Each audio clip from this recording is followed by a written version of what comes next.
안녕하세요, 여러분.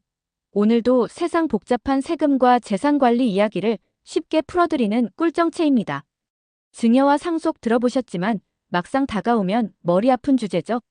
현금을 받으면 안 걸릴 줄 알았다고요? 바로 그 오해부터 오늘 명쾌하게 풀어보겠습니다. 시작해볼까요? 현금 증여의 오해와 현실. 먼저 질문 하나 드려볼게요. 부모님이 ATM에서 9억 9천만 원을 뽑아서 여러분에게 주셨어요. 이렇게 현금을 주면 세금 안 내도 될까요? 언뜻 보면 안 걸릴 것 같죠? 사실, 현실은 전혀 다릅니다. 왜냐하면 현금을 받는 순간부터 소비 내역과 자산 증가가 드러나게 됩니다. 예를 들어, 10억 원짜리 전세를 계약하면 당연히 어디서 돈이 나왔는지 의심을 받겠죠. 국세청은 PCI 기법을 통해 증여 여부를 추적합니다. P는 프라퍼티 자산 증가, C는 컨섬프션 소비 내역, I는 인컴 소득 수준을 의미합니다. 이 세 가지를 비교해서 자산이 늘었는데 소득으로 설명이 안 된다면 바로 증여세로 연결될 수 있어요. PCI 기법, 국세청의 증여 추정 방법. 이제 PCI 기법을 조금 더 구체적으로 알아볼게요. P는 프라퍼티로 자산이 증가했을 때를 말합니다. 예를 들어 10억 원짜리 전세 계약 시 자산 증가가 발생합니다. C는 컨섬프션으로 신용카드나 소비 내역으로 파악합니다. 연간 2천만 원씩 5년간 소비하면 1억 원입니다. I는 인컴으로 실제 소득 수준을 계산합니다. 총급여에서 4대 보험 공제 후 남는 소득 기준으로 판단합니다. 이렇게 계산하면 5년간 번 돈과 소비한 돈을 비교해 자산 증가가 설명되지 않는 금액이 드러나요. 예를 들어 9억 원이 남는다. 증여세 폭탄입니다. 현금을 주고도 걸리는 이유. 그럼 현금으로 주고 자녀가 다 쓰면 괜찮을까요? 사실 요즘은 현금을 100만 원 이상 쓰는 것도 쉽지 않아요. 큰 돈을 현금으로 쓰는 경우가 드물고 대부분 카드 사용을 합니다. 부동산, 주식 등 자산 증식에 사용하면 바로 추적 가능합니다.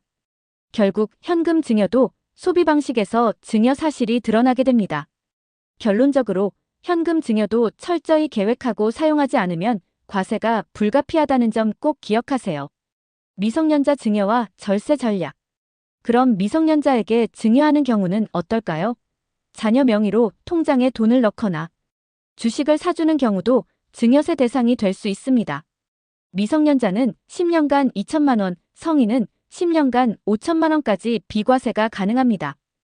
효율적 증여 전략으로는 태어나자마자 증여를 시작하는 것이 있습니다. 시간이 지날수록 복리 효과로 자산 증식이 가능하며 한 번에 증여할수록 투자 이익이 커집니다. 예를 들어 2천만 원을 한 번에 증여해서 5% 수익을 내면 100만 원이지만 나눠서 주면 그 수익은 훨씬 작아지겠죠. 생활비와 자산 증식의 차이. 생활비와 증여의 가장 큰 차이는 뭘까요? 바로 목적입니다. 생활비는 일시적이고 소모적인 지출을 말하며 예를 들어 학비, 교재비, 식비 등이 있습니다.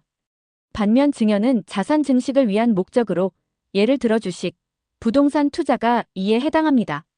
따라서 자녀 명의로 주식을 사주거나 자산을 형성하면 생활비로 간주되지 않고 증여세가 부과될 수 있어요. 부동산 거래와 세금 주의사항. 마지막으로 부동산 거래와 관련된 세금 이야기입니다. 양도소득세를 계산할 때 가장 중요한 건 계약 시점과 잔금 시점이에요. 예를 들어 10월에 계약서를 쓰고 1월에 잔금을 치르면 양도소득세는 1월 기준으로 적용됩니다. 세법 변경이 자주 일어나므로 계약 시점과 잔금 시점을 신중히 고려해야 합니다. 예상보다 몇억 원이 더 나오는 경우도 생길 수 있으니 꼭 세무사와 상담하세요. 세금 공부의 중요성. 지금까지 많은 정보를 말씀드렸는데요. 가장 중요한 건 여러분이 세금에 대해 기본적인 지식을 갖추는 겁니다. 왜 공부해야 하나? 스스로 모든 걸 해결하기 위해서가 아니라 전문가에게 정확한 질문을 하기 위해서입니다. 질문 방법으로는 국세청 콜센터 126을 활용하거나 홈택스를 통해 명확한 질문을 작성하는 것이 있습니다.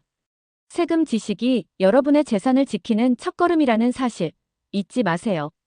오늘 이야기 어떠셨나요? 증여와 상속, 복잡한 것 같지만 이렇게 차근차근 알아가면 겁낼 필요 없습니다.